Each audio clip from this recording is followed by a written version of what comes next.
exercício número 1 aí.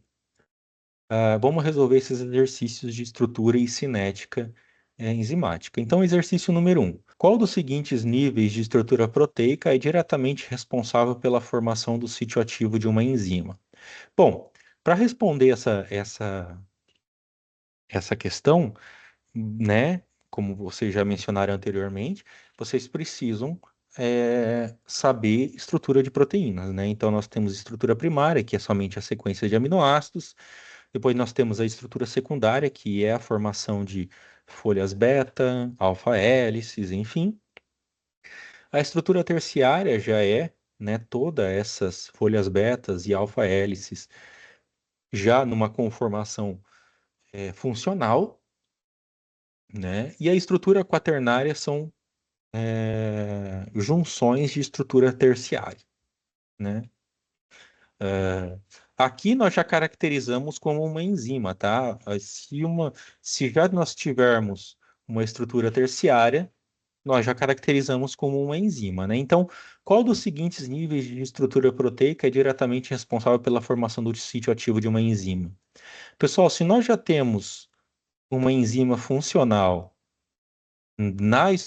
com estrutura terciária, nós não precisamos chegar numa estrutura quaternária para ter um sítio ativo.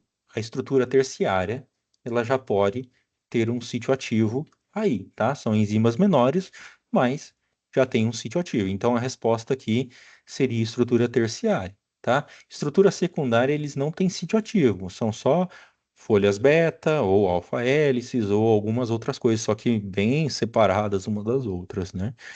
A estrutura terciária não, elas já estão próximas, então pode formar ali um sítio ativo. Bom? Exercício número 2. O que ocorre quando uma enzima sofre desnaturação? Aí vai de encontro com a questão que você falou, né? Então, o que ocorre? Apenas a estrutura primária é destruída? Não. Se nós temos uma enzima, nós pelo menos temos estrutura terciária, né? Então, a estrutura primária é destruída? Não. A estrutura terciária é desorganizada, perdendo a forma funcional? Sim, tá? O calor, né, por desnaturação, pode ser por meio ácido também, ou pela adição de sais, mas vamos pensar no calor. Quando nós aplicamos calor a uma enzima, a estrutura terciária ela é totalmente desorganizada e a enzima perde a sua forma funcional. Ah, professor, chega a destruir estrutura primária? Não. O pode chegar a destruir, mas para perder a função, tem que ser a estrutura terciária, tem que ser desorganizada. Bom, vamos analisar as outras alternativas. Nós já sabemos a resposta, mas vamos analisar as outras alternativas aí. A enzima aumenta a sua atividade catalítica? Não, pelo contrário. Ela perde quase tudo ou toda a sua atividade catalítica. A enzima é capaz de ligar melhor os substratos? Não. Ela perde completamente a capacidade de ligação entre os substratos. Então, o que ocorre quando uma enzima sofre desnaturação?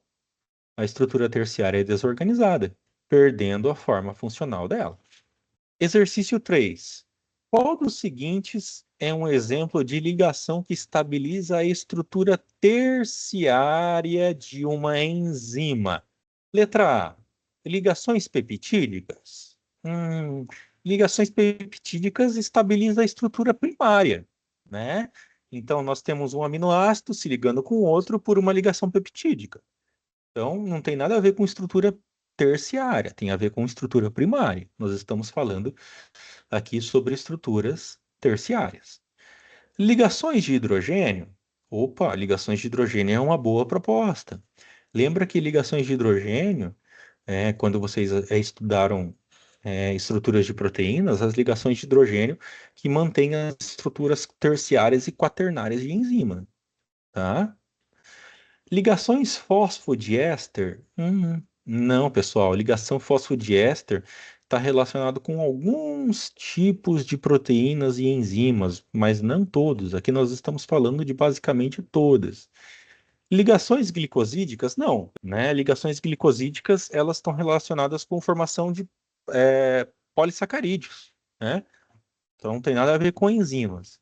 Então a correta alternativa aí seria ligações de hidrogênio, tá? Lembrando, pessoal, não se fala mais pontes de hidrogênio, tá? O correto é falar ligações de hidrogênio. Em relação à cinética enzimática, qual dos seguintes gráficos melhor representa a relação entre a velocidade inicial, V0, e a concentração do substrato em uma enzima que segue a cinética de Michaelis-Menten? Pessoal, em uma enzima que segue a cinética de Michaelis-Menten. Uma linha reta com inclinação positiva, uma hipérbole que se aproxima de uma assíntota horizontal, uma parábola simétrica ou uma curva exponencial crescente? Bom, vamos lá. O que é uma linha reta com inclinação positiva? Linha reta com inclinação positiva. O que é uma hipérbole que se aproxima de uma assíntota horizontal? Uma hipérbole que tem uma estabilização depois horizontal. O que é uma parábola simétrica? Bom, pode ser assim, né? Ou pode ser assim, uma parábola simétrica. Tá? Desculpa, não está tão simétrica, mas é o mouse aqui. Tá? E o que é uma curva exponencial crescente? É uma curva exponencial, mas que ela não tem fim, né? Ela cresce, cresce, só tem a crescer, né? Vocês viram lá no gráfico de Michaelis-Menten? Deixa eu passar aqui para mostrar para vocês aqui. Cinética enzimática. Olha o gráfico de Michaelis-Menten. É uma curva que depois ela se estabiliza na horizontal. Então, é a letra B, né? Então, letra B. Exercício 5. Qual dos seguintes tipos de inibição enzimática não pode ser superado pelo aumento da concentração do substrato? Então, nós vimos principalmente esses dois tipos aqui primeiro, né? Os outros dois vocês podem dar uma olhadinha depois, nos livros textos, né? Mas qual dos seguintes tipos de inibição enzimática não pode ser superado pelo aumento de concentração do substrato? A inibição não competitiva. Pessoal, se nós tivermos uma inibição competitiva e nós aumentarmos a concentração do substrato, a tendência é que temos mais moléculas de substrato para se ligar ao sítio ativo. Então, pode inibir, né, essa inibição, pode derrotar essa inibição. Mas na inibição não competitiva, não importa quanto substrato você adicionar, porque o inibidor ele vai estar ligado em uma outra região. Então, não importa o tanto de substrato que você vai é, colocar, ok? Então, a resposta aí seria inibição não competitiva. Número 6. Qual das seguintes afirmações sobre o modelo de ajuste induzido é a correta? Pessoal, só um adendo aqui. Eu falei do modelo chave-fechadura, onde nós temos um substrato rígido encaixando numa enzima rígida, tá? O ajuste induzido é quando eles são flexíveis. Por isso que nós induzimos esse ajuste, tá? Então, qual das afirmações sobre o modelo de ajuste induzido é correta? A enzima e o substrato se ligam perfeitamente desde o início? Não. Seriam se ligar perfeitamente se eles fossem totalmente rígidos.